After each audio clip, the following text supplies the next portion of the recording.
Anticoagulation Principles. Heparin, Part 1, History and Indications.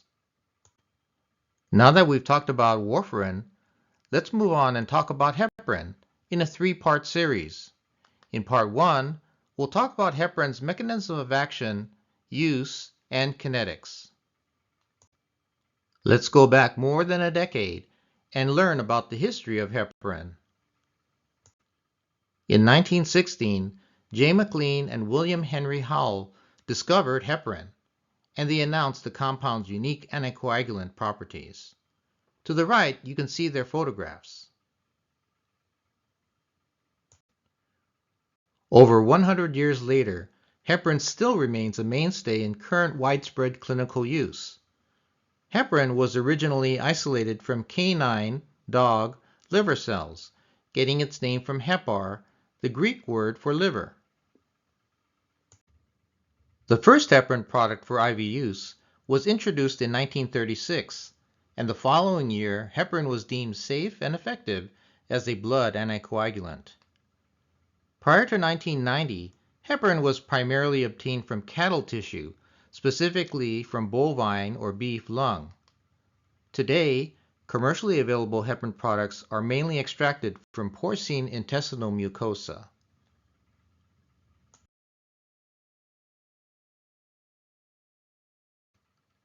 Here's the chemical structure of heparin. Note that it's a very large molecule with a negative charge. It's also very highly sulfated with 4 sulfur atoms. The entire structure is called a mucopolysaccharide. Heparin products are a heterogeneous mixture of naturally occurring large-branched sulfated mucopolysaccharides of various molecular sizes. The molecular weights of the heparin molecules range from 3,000 to 30,000 daltons, with a mean molecular weight of 15,000 daltons. Heparin is commonly known as unfractionated heparin, or UFH, because it has not been fractionated into smaller molecules. Heparin is produced in all mammals by basophils and mast cells and stored there until it is released into the vasculature at sites of tissue injury. It has the highest negative density charge of any biological molecule. An ISMP classifies heparin as a high alert medication. This means we have to use particular caution when using heparin.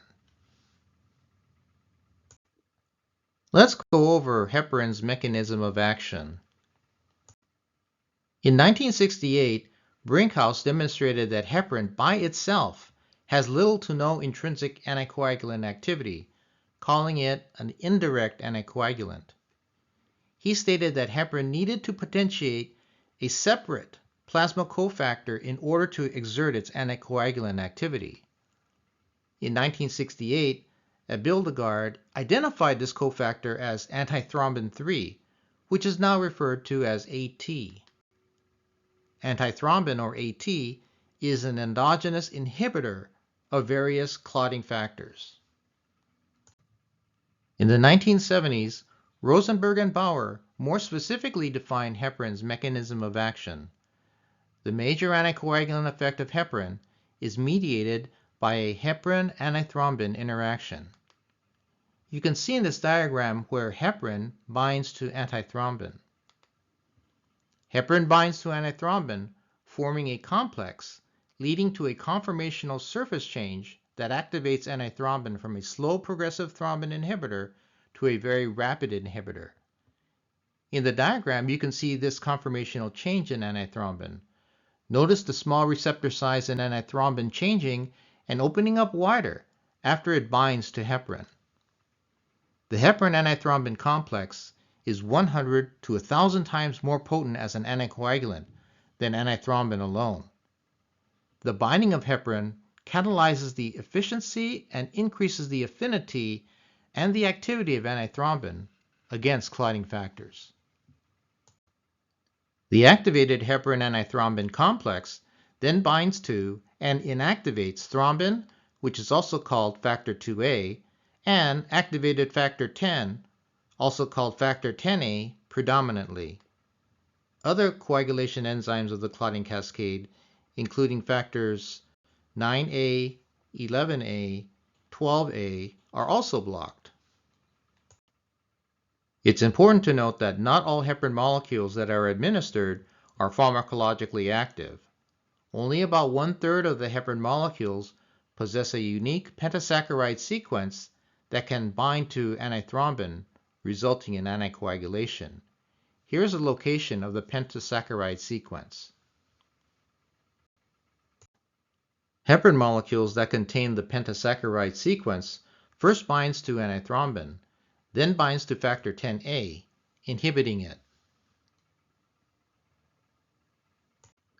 Heparin molecules that are greater than 18 saccharides in size bind to antithrombin and thrombin. The formation of this ternary 3-item complex is required for heparin to have its major anticoagulant effect on thrombin, or factor 2A. For inhibition of thrombin, heparin must bind to both the coagulation enzyme and antithrombin. In contrast, binding to the enzyme is less important for inhibition of activated factor 10, factor 10A. By inactivating thrombin, heparin blocks the conversion of fibrinogen to fibrin, preventing fibrin and clot formation and prolonging the clotting time. After heparin has produced its effect, it dissociates from antithrombin and quickly recouples with another antithrombin molecule. Here are two other important points about heparin to remember. Heparin is not a thrombolytic, as it will not break down clots that have already been formed. However, it can prevent the clot's propagation and growth, allowing the body's natural clot lysis mechanisms to degrade the clot.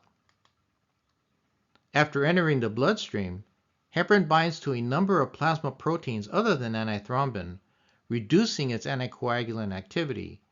This contributes to heparin's variability of its anticoagulant effect and also to heparin resistance.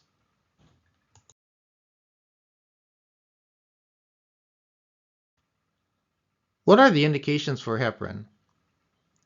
Heparin is primarily used for prophylaxis and treatment of venous thromboembolism, or VTE, DVT, and PE. It's also used for acute coronary syndrome, unstable angina, or non-STEMI. It's also used during PCI, percutaneous coronary intervention. Other thrombotic states and conditions where heparin can be used is for atrial or ventricular thrombus, peripheral arterial embolism, embolization associated with atrial fibrillation and or prosthetic valve replacement, acute ischemic stroke in certain conditions, and bridging to oral anticoagulation warfarin for mechanical and prosthetic valves. Heparin is also used to coat artificial surfaces to prevent activation of the coagulation mechanism and thrombotic complications during procedures involving extracorporeal circulation, such as cardiopulmonary bypass, hemodialysis and continuous renal replacement therapy, and ECMO. Heparin is also used for catheter patency. It's used as lock flushes for central lines to maintain patency of indwelling central venous catheters. And heparin is also used as an anticoagulant in blood samples drawn for lab purposes and also in blood transfusions.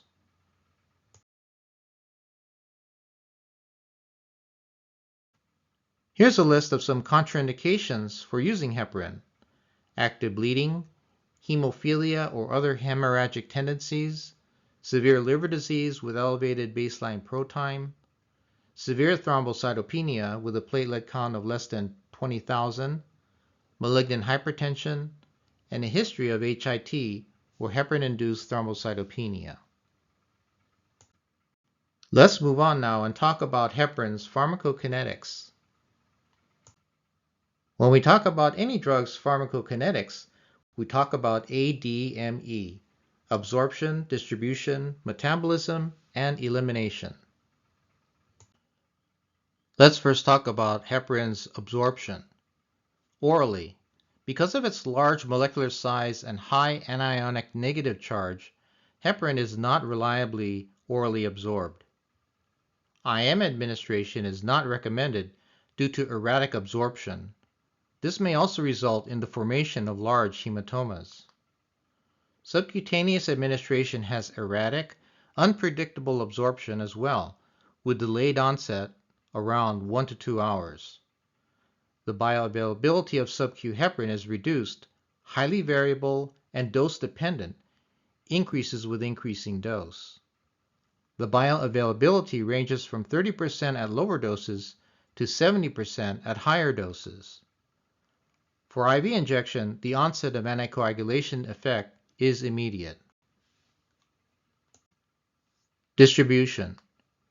The volume distribution of heparin is 0.07 liter per kilogram, equivalent to the body's blood volume.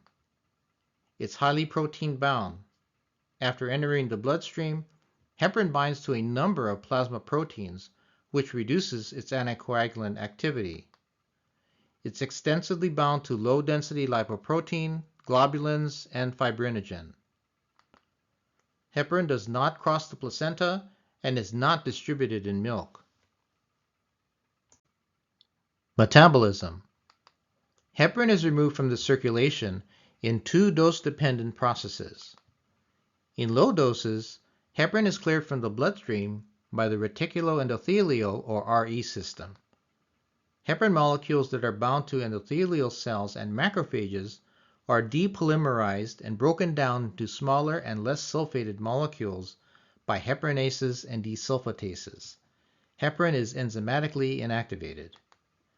At higher doses, endothelial cell binding will be saturated, so the clearance of heparin switches to the kidneys, which is a slower mechanism. Elimination.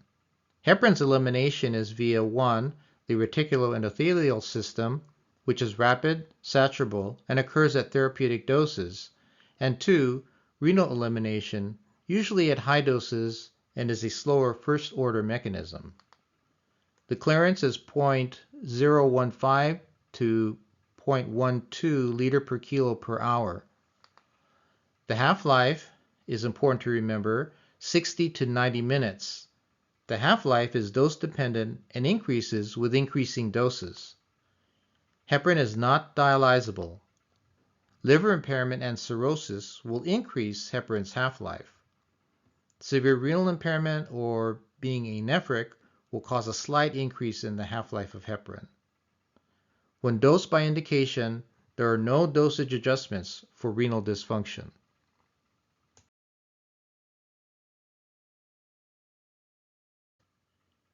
In Part 1, we described heparin's history and chemical structure.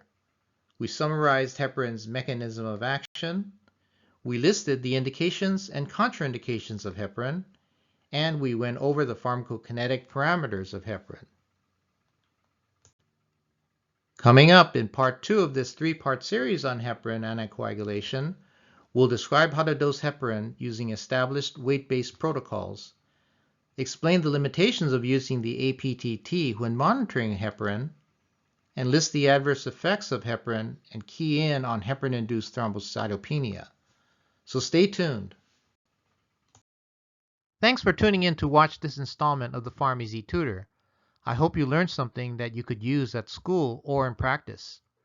If you'd like to continue to see more of these types of tutorials on YouTube, please make sure to click on the subscribe button below to change it from red to gray. Also, if you like this video, I would appreciate it if you can click on the thumbs up icon below to change the color to blue.